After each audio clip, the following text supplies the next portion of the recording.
اور اللہ تعالیٰ ارشاد فرماتا ہے کہ من ورائہم جہنم، ان کے پیچھے جہنم ہے۔ ان کے پیچھے جہنم کا مطلب کہ عنقریب بس یہ مریں گے اور جہنم میں قبر میں پہلے جہنم کی لپٹیں اور اس کی گرمی برداشت کرتے رہیں گے، اور بروز قیامت پھر اللہ تعالیٰ ان کو باقاعدہ جہنم میں داخل کرے گا، اور وہاں پھر عذابات کا لامتناہی سلسلہ ہوگا۔ اس پر بھی میں آپ کی خدمت میں بارہا عرض کر چکا ہوں کہ کبھی تنہائی میں بیٹھ کے آنکھیں بند کر کے سوچئے کہ اللہ نے آپ کو مسلمان گھرانے میں پیدا کر کے کتنا بڑا اپنا کرم فرمایا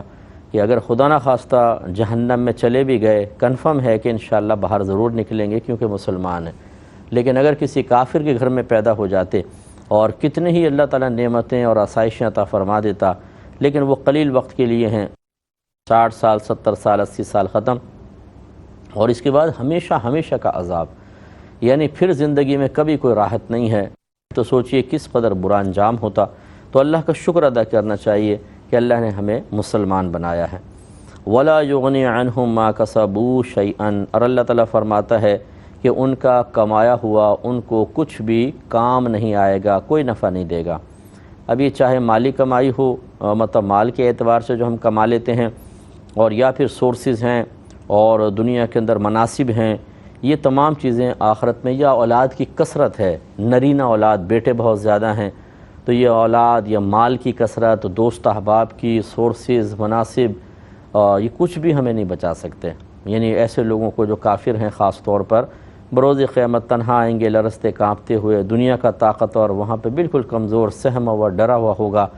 بڑے بڑے پہلوان کہ جو دنیا کے اندر مطلب سب کو ڈراتے ہی رہتے ہیں اپنے عظیم جثے سے اور اپنی طاقت سے، جو دیکھتا ہے وہ بھی ہیبت میں آ جاتا ہے، لیکن وہاں یہ چڑیا کی طرح ہوں گے بالکل، بلکہ چڑیا بھی میں نے بڑا لفظ کہہ دیا، چیونٹیوں کی طرح۔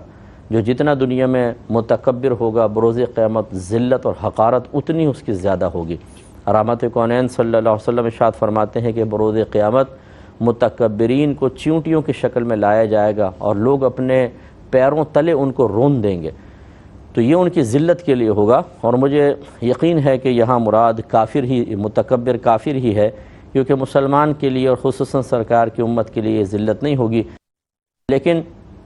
عبرت ضرور ہے۔ جیسے کہ میں اکثر سمجھاتا ہوں، اگر کافر کی یہاں صفات بیان ہوئی ہیں اور اس کا ایک انجام بیان ہوا ہے تو وہ یقیناً کافر کے لیے ہے، ہم اسے مسلمان کے لیے تو نہیں کہہ سکتے، لیکن یہ ضرور ہے کہ جو صفات اس میں ہیں اگر وہ ہم میں بھی ہیں تو تشویشناک بات ضرور ہے کہ گندی صفت کافر کی ہم میں ہے۔ اب یا تو وہ ہمیں کفر کی طرف لے جائے گی، اور یا اس بے عملی کی طرف کہ اللہ تعالیٰ ناراض ہو کے ہمیں کسی نہ کسی عذاب میں مبتلا فرمائے، تو اس لیے ہمیں توبہ کرنی چاہیے۔ تو وَلَا يُغْنِي عَنْهُمْ مَا كَسَبُوا شَيْئًا، اور نہ انہیں بے نیاز کرے گا وہ کہ جو انہوں نے دنیا میں کمایا تھا، کچھ بھی بے نیاز نہیں کر سکتا۔ تو وہاں پر یاد رکھیں کہ یہ طاقتیں، ذہانتیں، فطانتیں، حکمتیں، چرب زبانی، چلاکی، ہوشیاری، جس کو اور ڈیڑھ ہوشیاری بلکہ، یہ کچھ بھی کام نہیں آئے گی۔ یہ سب دنیا کے اندر تو ہے کہ ہم عام لوگوں پہ غلبہ پا لیتے ہیں، خاندان والوں کو دبا لیتے ہیں، حلقہ اباف ہمیں ہماری طاقت کو تسلیم کر لیتا ہے، لیکن بروز قیامت وہی طاقتور ہے جس کا تعلق اللہ تعالیٰ اور اس کے رسول کریم صلی اللہ علیہ وسلم کے ساتھ مضبوط ہے۔ اس کو سمجھ جانا چاہیے، سمجھداری کا مظاہرہ کرنا چاہیے۔ یہ دنیا عنقریب ختم ہو جائے گی، کسی کے پاس نہیں رہی ہے۔ 40 50 60 70 80 سال چٹکی بجاتے گزر جائیں گے، اور کتنوں جو مجھے سن رہے ہیں ان کو تو گزر بھی چکے ہوں گے، بیچارے لاسٹ اسٹیج پر ہوں گے، اور مطلب یہ کہ کب بلاوا آ جائے۔ اور لاسٹ اسٹیج جو ہم کہتے ہیں وہ تو عرفاً کہتے ہیں، یا اپنے ماحول کے اعتبار سے عادتاً ایسا ہی کہ جو آخری عمر تک پہنچ جاتا ہے 70 80 سال تو ضرور بس عنقریب فوت ہوگا،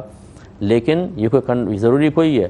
بعض اوقات 80 سال تک پہنچنے کے باوجود بھی انسان زندہ رہتا ہے اور نوجوان فوت ہو جاتے ہیں، اور ان کی عمریں ماشاءاللہ کافی ہوتی ہیں، چلتی رہتی ہیں۔ تو اس لیے یہ سوچنا کہ اچھا چلو پھر ٹھیک ہے ہم 70 سال تک پہنچ جائیں پھر کچھ عمل کریں، یہ بھی ٹھیک نہیں ہے۔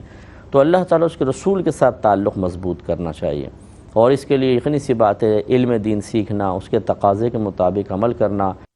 نیک اعمال کو اختیار کرنا، حرام چیزوں سے بچنا، یہ ہمت تو کرنی ہی ہوگی۔ کتنا ہی جان چھڑائیں، کتنا ہی بھاگیں، کتنی ہی باتیں نظر انداز کریں، ایک وقت تو اس کے انجام کو بھگتنا ہی ہوگا، اور وہ زیادہ دور نہیں ہے، بہت جلدی ہمارے سامنے آنے والا ہے۔ اور وَلَا مَتَّخَذُوا مِن دُونِ اللَّهِ أَوْلِيَاءَ، اور اللہ تعالیٰ فرماتا ہے اور نہ ہی وہ اس کو نفع دے سکیں گے یا بے نیاز کر سکیں گے کہ جنہیں اللہ تعالیٰ کے سوا اس نے اپنا دوست یا حمایتی بنایا ہوا تھا،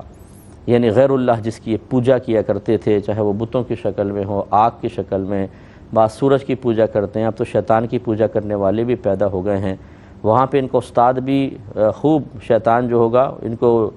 خوب دھما چوکڑیاں ہوں گی آپس میں، خوب ذلیل کرے گا اور یہ اسے لعنت ملامت کر رہے ہوں گے۔ یہاں تو بڑی عقیدت کا اظہار کر رہے ہیں، شیطان کی پوجا ہو رہی ہے جی، شیطان کو راضی کر رہے ہیں۔ یہ پتہ چلے گا کہ یہاں پر یہ انفرادیت پیدا کر کے اپنے نفس کو خوش کرنے کی کوشش کرنا کس قدر مہنگا پڑے گا۔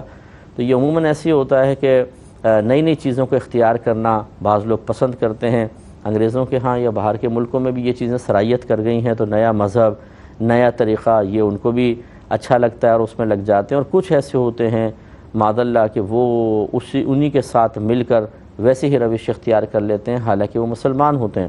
تو اس چیز کو یاد رکھیں کہ اللہ نے صراحتاً فرما دیا کہ بروز قیامت اللہ کے علاوہ کوئی ان کا حمایتی مددگار نہیں ہوگا، وَلَهُمْ عَذَابٌ عَظِيمٌ، اور ان کے لیے بڑا عذاب ہے۔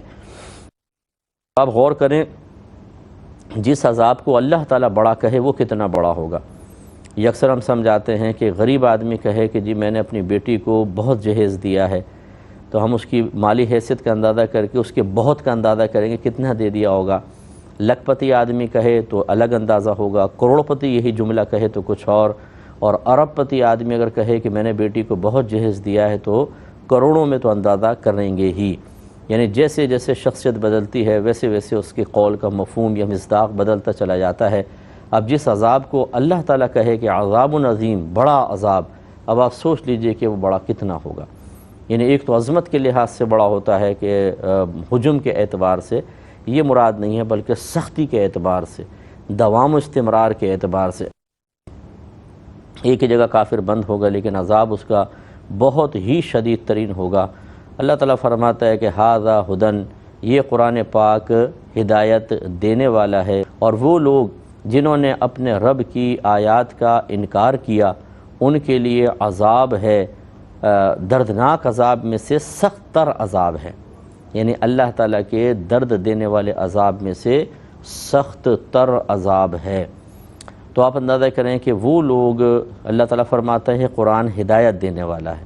یہ کفار کو، جو سرکار کے دور کے کفار تھے انہیں خاص طور پہ خطاب ہے کہ ذرا عقل کے ناخن لو، یہ قرآن تمہارے درمیان اتر رہا ہے، ہدایت دینے والی ہے، یہ امتحان ہے، یا تو اپنے آباء و اجداد کے ساتھ رہو اور تباہ ہو جاؤ، اپنی برادریوں کے ساتھ رہو اور تباہ ہو جاؤ، اپنے نفسانی خواہشات اور شیطان کی اطاعت کے ساتھ رہو اور برباد ہو جاؤ، یا پھر قرآن کی کو تسلیم کر لو اور اس کی ہدایت کو قبول کرو۔ اور اگر ہدایت قبول نہیں کرتے، ہٹ دھرمی پہ قائم رہتے ہیں، تو پھر جو اپنے رب کی آیات کے انکار کرتے ہیں، اللہ تعالیٰ کے درد دینے والے عذاب میں سے ان کے لیے عذاب ہوگا۔